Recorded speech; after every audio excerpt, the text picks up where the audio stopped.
So, what makes our life worth living? What it is?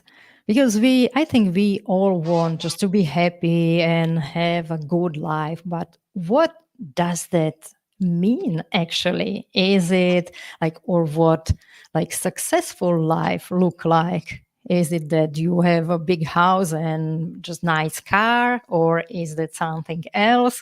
So I'm so excited about today's conversation. My name is Slavomira Hercegova. I'm a Feng Shui practitioner and a harmony designer. And my today's guest is Ali. Ali, can you please introduce yourself? What? Sure. I'm Yeah. Allie. Actually, my name is Alexis, but everybody's called me Allie since I was born, so I go by Allie. And I am a life coach and a former advice columnist for a local paper in my area, and I have been helping people figure out how to make the best of their lives for years now, and it's kind of my mission. So Yeah. So you are the right person for for a conversation about what makes life just beautiful for us. So what's your like we can start with some like general point of view what it is like what makes our life worth living. okay, well, there are a couple ways to go with that. I would say generally what makes life worth living is having some kind of purpose or meaning behind your life. But I also believe that we do pretty much everything we do because we think it will make us happier. So figuring out how to be a contributor to greater society and still make yourself happy is kind of the balancing act that we're trying to go through. And I think that's the biggest struggle for most of us as well, is to find that balance place where we're like, how can I make me happy and still have a bigger purpose? Because that bigger purpose is actually really, really important. Yeah, and even with this like being happy, it's so many people thinks that, oh, I want this thing because it will make me happy, and even this thing, and just trying to get something that will make me happy. Like after I will get to this point in my life, then I will be happy. What do you Yeah, and think? as we know, that never does. It doesn't work ever at all. Not at all. And this is actually kind of an interesting phenomenon because in like ancient times when you had kings and things ruling the world, they were the ones most likely to become like spiritually advanced, specifically because they could meet all of their physical desires and discover that no matter what, you couldn't fulfill yourself with something outside. You couldn't achieve something enough to make you happy. And now we're kind of in a world where abundance is more common, so more people are coming to this conclusion. So it's kind of an interesting thing where we're actually on like a spiritual path as a society, and everybody's like, well, it's so bad, it's so horrible, but we're actually growing as a society, which is fascinating, and discovering that the pursuit of physical pleasure or achievement likely isn't going to give us the happiness that we're seeking. That's something that we have to figure out internally, which is not really taught.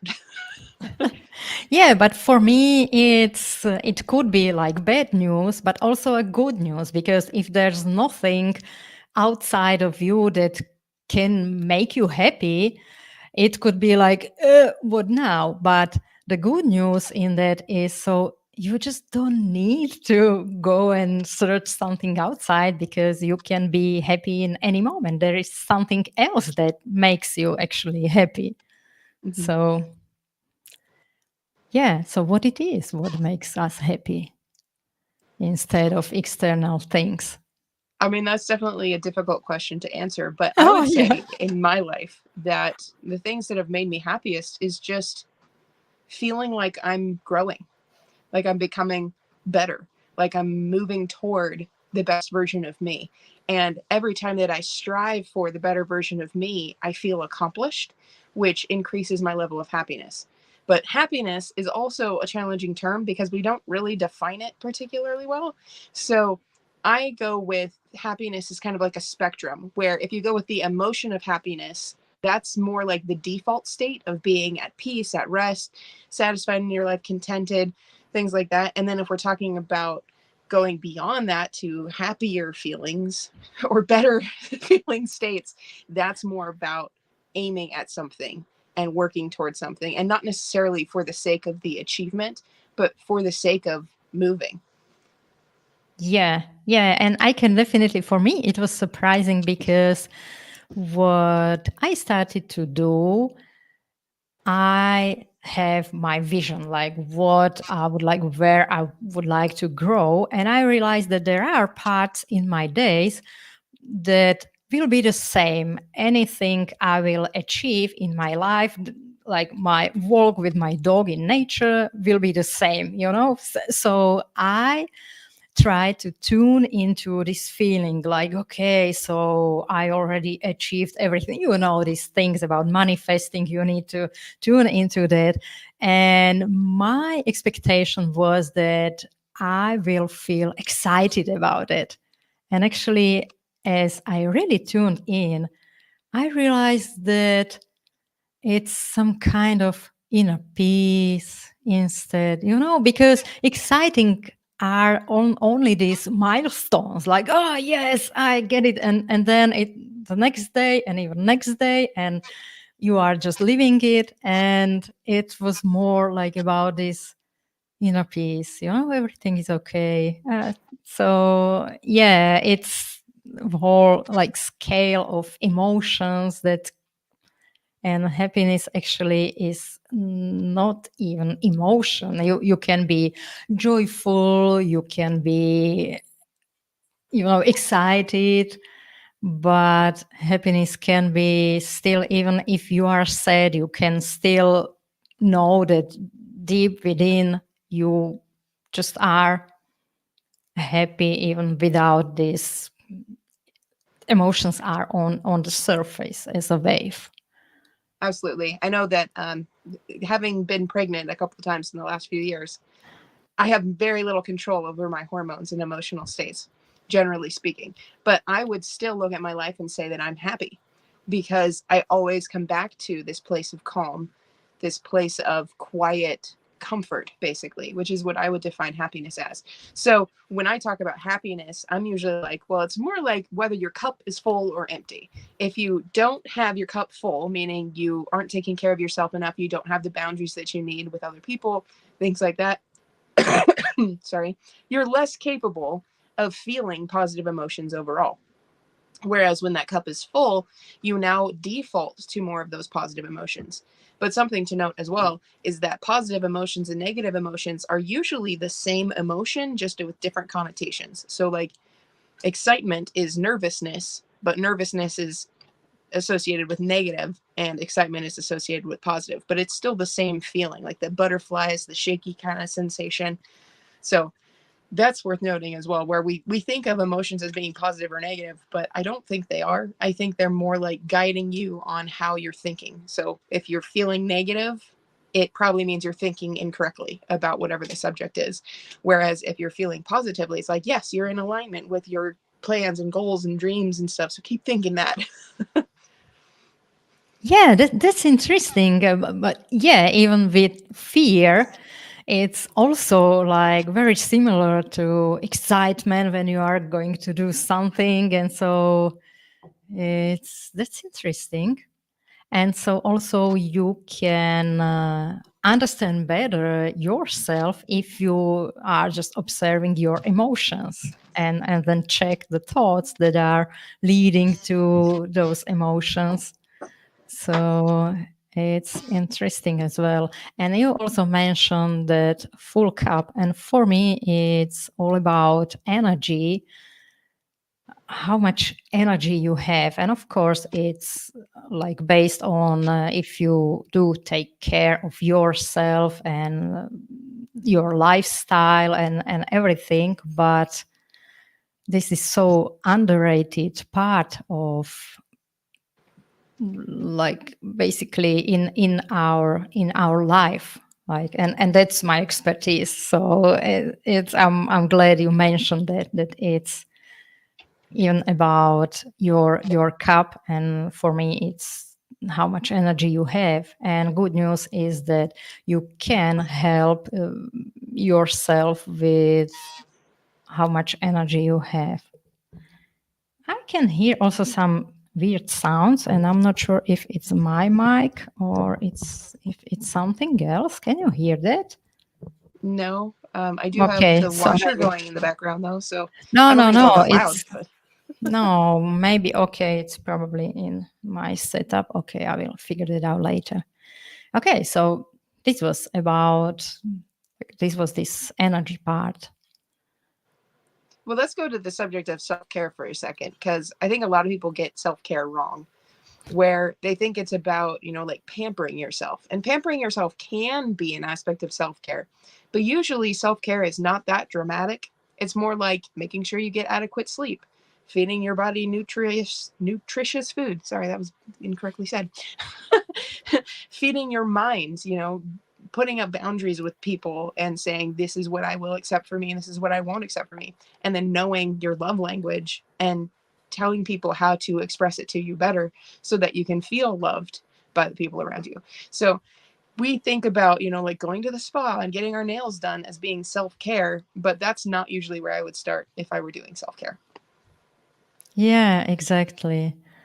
And it's also those boundaries are so important because we were taught that at first we need to serve others, especially women. You at first you need to make sure that everyone else is okay before you can take care of yourself. And this is also a problem for so many women. And it was for me as well. And because it's not, it's not in my control, absolutely, if everyone is okay. Yeah. So I have never like right to do something for myself because there is still someone else that needs something from me. So yes, Well, it boundaries. definitely comes down to boundaries more often than not. I think that most people don't know necessarily how to draw adequate boundaries, and the reason it's so difficult to do is because it is so individual. You have to decide what you are willing to accept and what you aren't willing to accept. I am actually fairly lucky in that I was the black sheep of my family, and that may sound a little strange, but because I was the black sheep, I was never trained in this idea of I get my social acceptance from making other people happy. So I was never trained to be a people pleaser, which meant that I was raised basically as a deeply selfish individual. And I learned very early on how to take care of me, how to fulfill myself, how to feel at home and who I am. And then as a result of that, I've actually become more selfless because I'm full, because I have that full cup going on. And this is kind of an interesting phenomenon where we think that selfishness is entirely separate from selflessness. But the reality is, it's kind of like you have enforced selflessness, then you move into selfishness, and then you graduate to natural selflessness. So you kind of have to go through selfishness oftentimes to get to that other end of true selflessness. Oh yeah. So and I was the opposite. I was trained to be a people pleaser. And I just was doing that before I wanted acceptance and love because I felt like I just need to earn that or something. So it was a long process to unlearn this pattern of people pleasing all the time. So yeah. Yeah, it's a very difficult road to walk. I think I truly am admiring of people who are able to learn how to take care of themselves, because it really is very challenging when you literally have the entire world saying, make me happy, make me happy. Don't worry about yourself, just make me happy. But the reality is, there is nothing any of us can do to make somebody else happy, because nothing that makes us happy is caused by circumstances. We have to do that ourselves internally. So when the rest of the world is like, well, you just have to make me happy, it's kind of like a losing battle. And you're left constantly feeling inadequate and like you need to be doing more, and then burn yourself out. So you're even less capable of actually being there and helping people. So it's a really, really negative road to be walking on, even though everybody says this is what you should do. Yeah, exactly. And I think we definitely need to dive deeper into this in the future. And I have so many tools or tips how we can just set up boundaries in our physical space, and then it helps like build those internal boundaries, because this, in this autopilot, like this people pleasing, in me it was so strong, and I just, there was some trigger, and I was there again, and I forgot everything, like I'm not going to do this, and I was doing that. So it's not an easy process to unlearn this, and I will definitely will talk more about how you can support yourself in a space, and create like a visible boundary and train people not to overcome this line, because and it definitely helps, but it's not so easy. Where we could start, maybe what could be the first step, if we, okay, now I understand that no one else can make me happy, so it's up to me, and like, what in your opinion is something like first step For creating in, boundaries. not only boundaries, but like, we are still in this happiness space. You talked about self-care, we talked about boundaries, but what could be like, where to start, if, for example, when I was a people pleaser and I just believed that I have to achieve everything, so I just follow this path, like what is somehow expected from a woman. I studied and then get married and had children, and we bought a house, and then I had a career, so I did everything right, but I wasn't happy. So where is how I can change, where to start in this point, when I just did everything possible, achieved everything in the external world, realized that I don't feel like any fulfillment from that, because, like, okay, it's nice to have house and I have this family, I have everything, but somehow it didn't make me happy, this itself. Okay, so the place I would tell somebody to start is generally with meditation, which I don't know if you would agree with that, but for me, meditation is the best way to stop thought.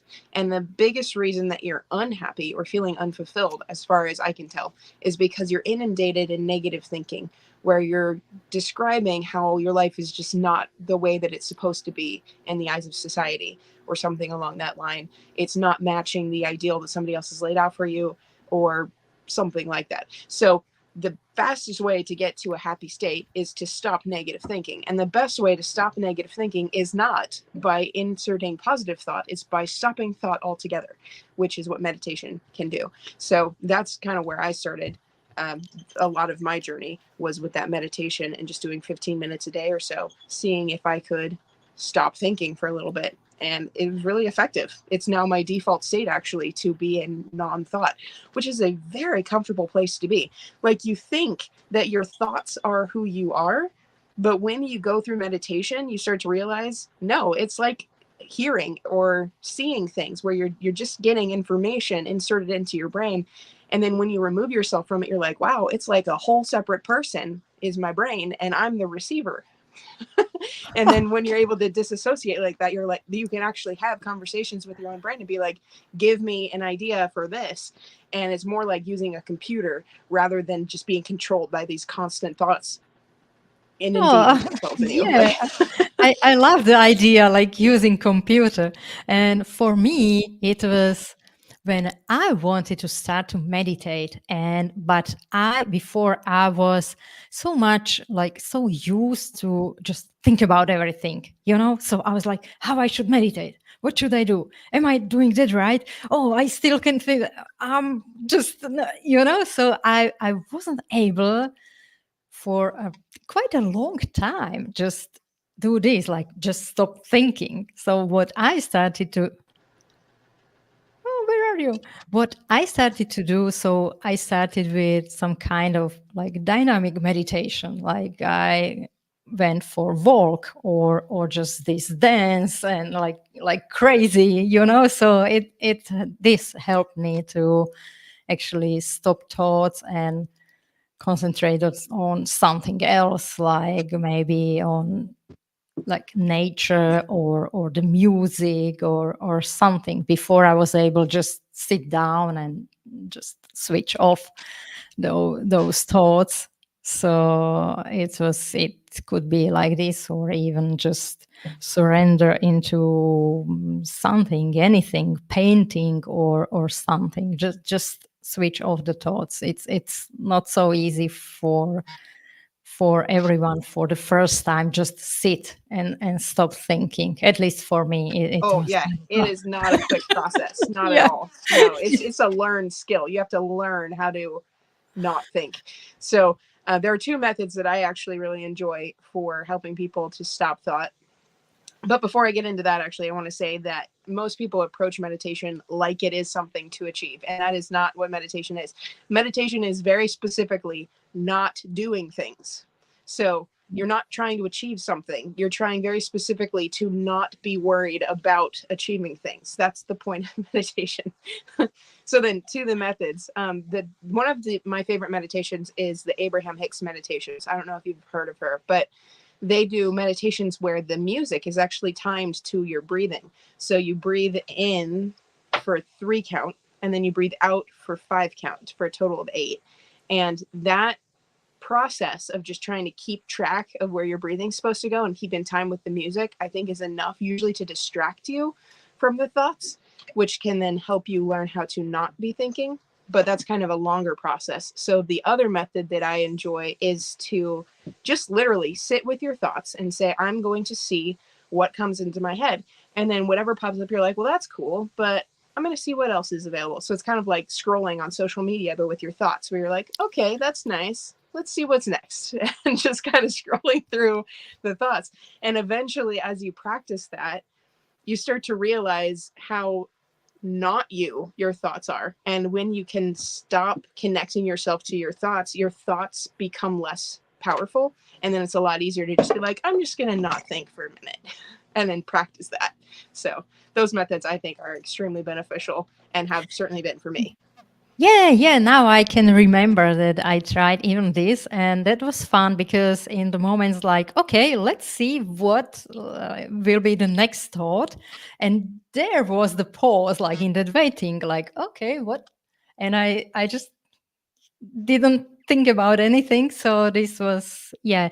And maybe also a good advice could be like just start with really short time. So it's just maybe 5 minutes or so, and don't like beat yourself up if it's like, oh, I'm just, I can't do that. So what a, I failed even in this or something, because that inner critic, this was another thing I was so like used to do, like to criticize myself and like, you failed. And this Yeah. is also another thing that causes like this unhappiness, or just prevents you to feel peaceful and happy, like Yeah, that constant. actually gives me an idea that I never thought about before. So thank you. But you could literally just practice this when you think of it, where it comes up where you're like, maybe I should try that. You could literally just for a second go, what thought is going to pop up next? And then just wait. And then every time you do that, you're like, okay, now I'm going to go on with my day. And you could just do that in little tiny bits throughout the whole day and you'll learn it really quick. Yeah. That's and I'm glad that now it's like much more sources about like meditation and everything, because it, I don't know, it was 15 or I don't know how many years ago I tried to like start with these things, and it was like I was so not prepared for everything. My friend suggested like I should read some book like Osho, you know, and it was so like advanced and so just disconnected from where I was at the time, you know. So these small suggestions like just wait for your next thought and that's it. So I would really appreciate to know that like sooner in my journey, but okay, it was my journey. So yeah, so this was about, yeah, meditation. And what next? Next step for finding happiness, I'd say get comfortable with being uncomfortable. So I know that a lot of people like this idea of certainty, and then we live our lives trying to check all the boxes basically. But the joy in life is in the not knowing. And that's not to say that you shouldn't have certainty in your life. You should. The place, though, that people find certainty, I think, is usually not the best, because we find certainty in like our job or in our spouse or in our children. And that's not something you can control. So instead, I would say find certainty in your ability to handle what life throws at you. And if you can do that, then you can get really comfortable with exploring what is really possible. And you can start to look into where you could be wrong in your belief systems. And you can start to evaluate where your belief structures have come from, and then start to determine if they have been benefiting you or not. Because this is something that I went through in a very traumatic way, which I would not recommend. But that reevaluation of my belief structures has been instrumental in creating the person that I am now, who I enjoy. So, as far as leading a happy life and being comfortable in who you are, you have to kind of explore the depths of who you could be or could have been or will be in the future. And that requires seeing more potential than you probably have up to this point. So you have to start to feel, or you have to, I think you first have to start to build confidence. So this is a convoluted step, I guess. But you have to first start building confidence in yourself, which is primarily done through handling situations and pushing through. So learning consistency, learning discipline are going to be very helpful in that. And then when you feel confident in your ability to handle situations, then you start to go with the thought of, what have I believed that hasn't served me? And what could I believe that will serve me? And that would be what I would say is the next step. Yeah, but this is so like not easy to ask those questions like what belief doesn't serve me, because I have so many, like so many times I realized that I believed something that's completely not true, but like I wouldn't question that belief because I just didn't know that I believe this. It was like automatically, you know, you just don't question things like so.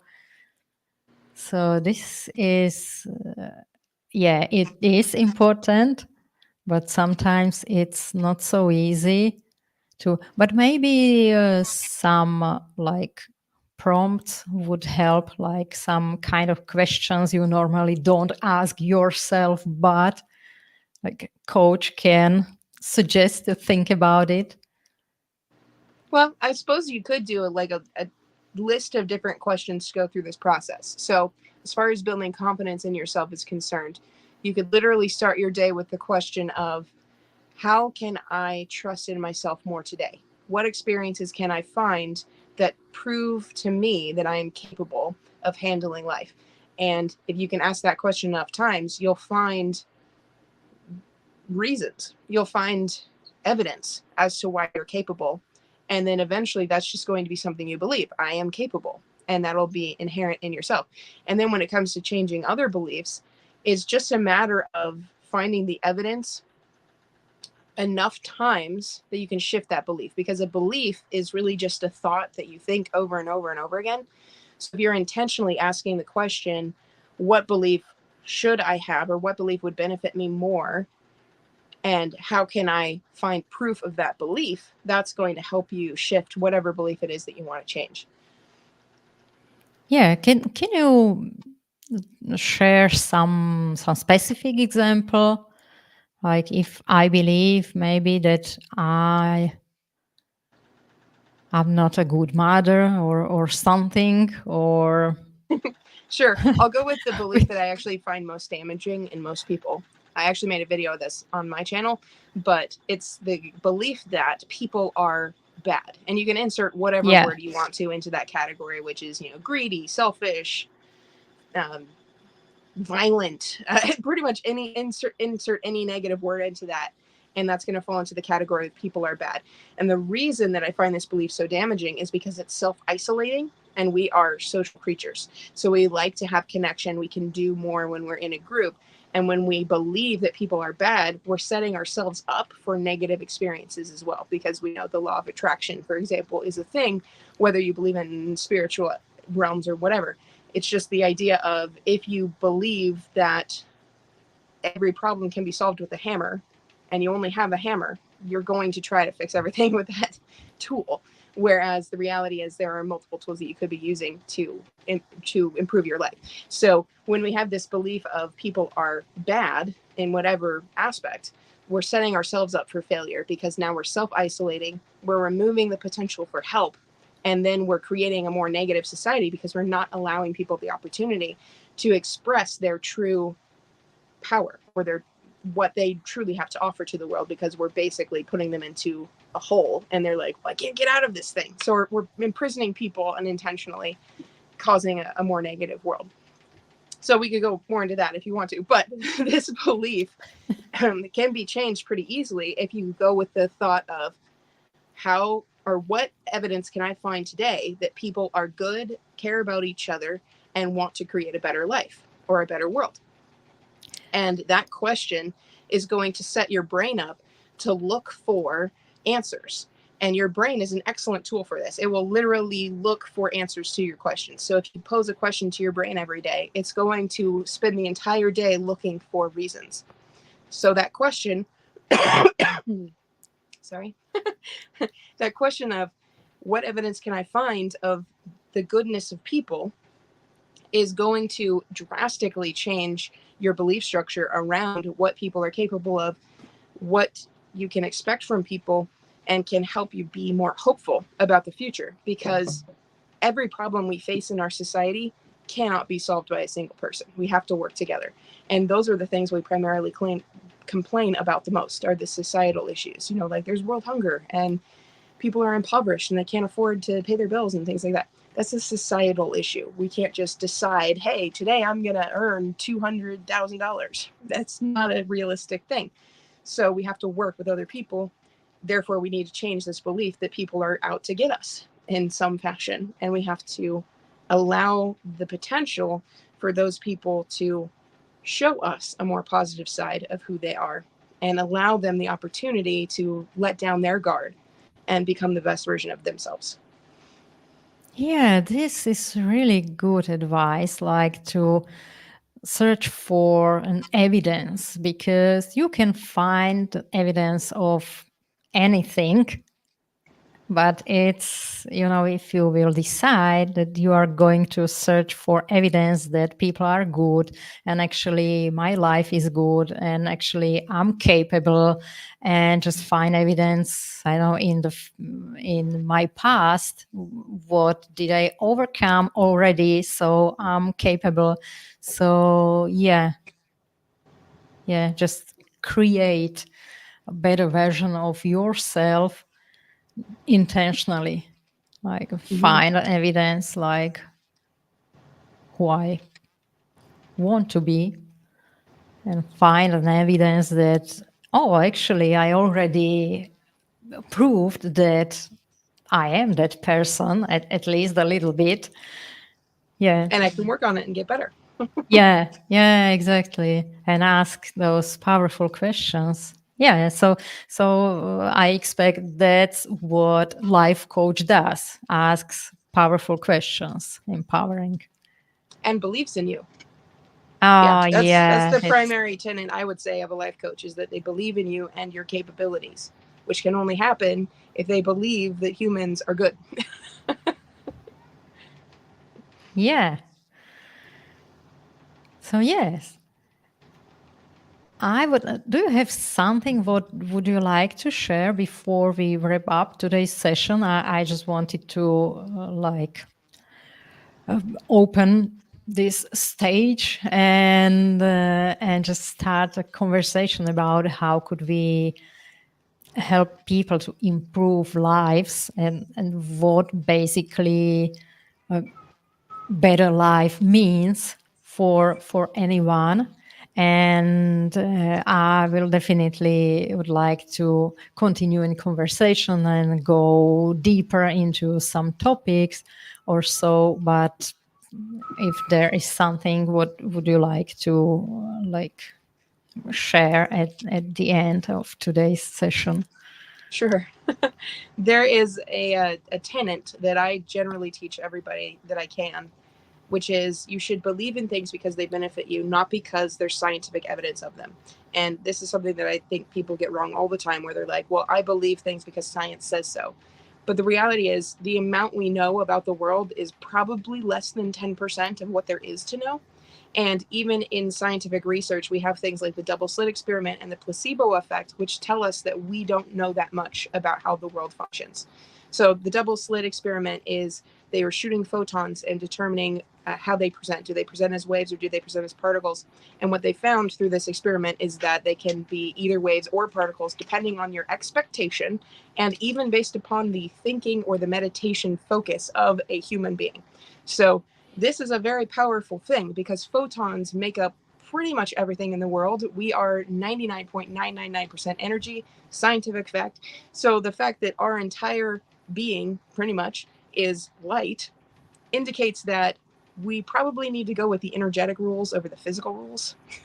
And the double slit experiment tells us that the fundamental building block of life is manipulatable based upon consciousness. So we think that scientific evidence is proof of things when the reality is you are more powerful than any science that exists. So rather than believing in things because science tells you this is what's true, believe in things because they benefit you, because that's actually going to serve you better. I don't really care what the science says. If you have science that says Santa Claus doesn't exist, I would still say it benefits you to believe in Santa Claus. Not because it's helpful for you to think of a fat man flying around in a sleigh at Christmas, but because Santa provides a sense of hope and a belief that somebody cares about what you do with your life. So yeah, there's no scientific evidence that Santa exists, but it's still a beneficial belief. And that's the one that I usually pull out most often because people are like, that's ridiculous. You shouldn't believe in Santa. But it is good. You should actually believe in Santa, whether you believe in the specifics that Yeah, why people teach not? you. But yeah, why not believe in Santa? Why not believe that there is hope? Why not believe that somebody cares about what you do with your life?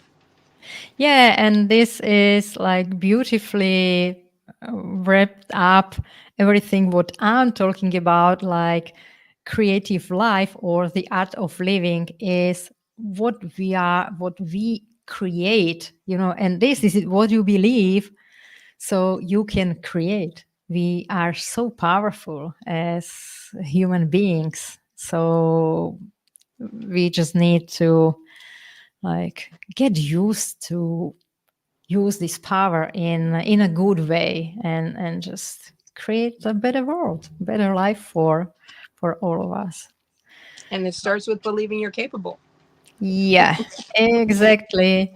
So thank you very much, Ali, for this conversation, and see you in the next one. All right, sounds good. Okay, bye. Bye.